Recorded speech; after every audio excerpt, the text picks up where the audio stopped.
habitat restoration of Dipodomys venistus venistus in Northern California, also known as the Santa Cruz kangaroo rat. So a little introduction. The Santa Cruz kangaroo rat is a critically imperiled and subspecies of the narrow-faced kangaroo rat and is characterized by a strict spatial distribution to areas around the Santa Cruz Mountains and its designation as a keystone species. Uh, it was largely believed to be extinct in the Santa Clara County as it was last spotted in 1947. However, in 2019, it was accidentally rediscovered while combing through some footage from a monitor camera in the Sierra Azul Open Space Reserve.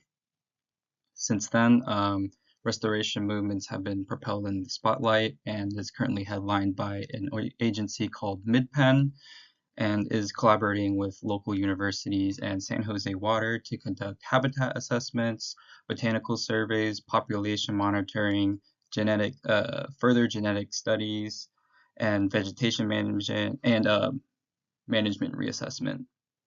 Uh, to the environment, it's ecologically important as it is a prolific burrow maker and significantly alters the landscape. These burrows are quite important as they serve as respites for other organisms during forest fires, which the ecosystem they inhabit is prone to forest fires, as well as is a great disperser of seeds, uh, pest or organism regulation. And yeah, just give me 1 second. The Santa Cruz kangaroo rats faced a lot of different problems that led to their eventual extinction, or at least what we thought was their extinction. Those problems include habitat fragmentation, which is probably the biggest one. If that's not the biggest one, then urbanization is another big one, but also just fire ecology, our lack of understanding in that area, as well as soil quality, and of course, as many creatures, climate change. So just uh, urbanization gets worse, habitat fragmentation gets worse, soil quality gets worse, and then on top of that, the Santa Cruz mountain range, or not mountain range, the Santa Cruz mountains are a fire adapted system, which means that basically this system relies on fire for nutrient cycling, and then also all of the species that live there thrive on, primary succession after fires. And the kangaroo rats are kind of the focal point of this idea. So, of course, like this is a really interesting case study, I think, compared to other ones because we're starting to kind of catch up on our fire management knowledge, and this could be a very interesting case study to see how managing fire smartly and maybe even controlled burnings can help bring a population back.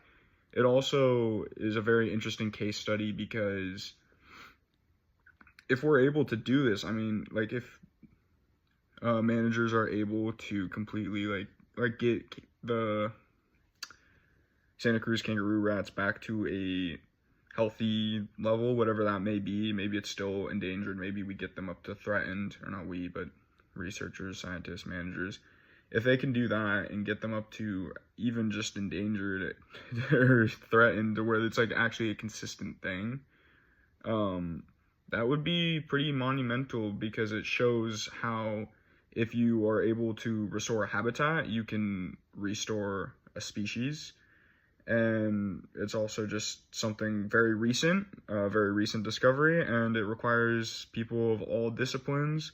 It's very interdisciplinary, so you can learn about a lot about many different fields from examining this case study, which has been a lot of fun for me personally to do. If this is able to be successful, then it will be, very hopeful. I mean, you can apply this to any system, any species that's struggling, as long as it's struggling from habitat loss at the hands of humans.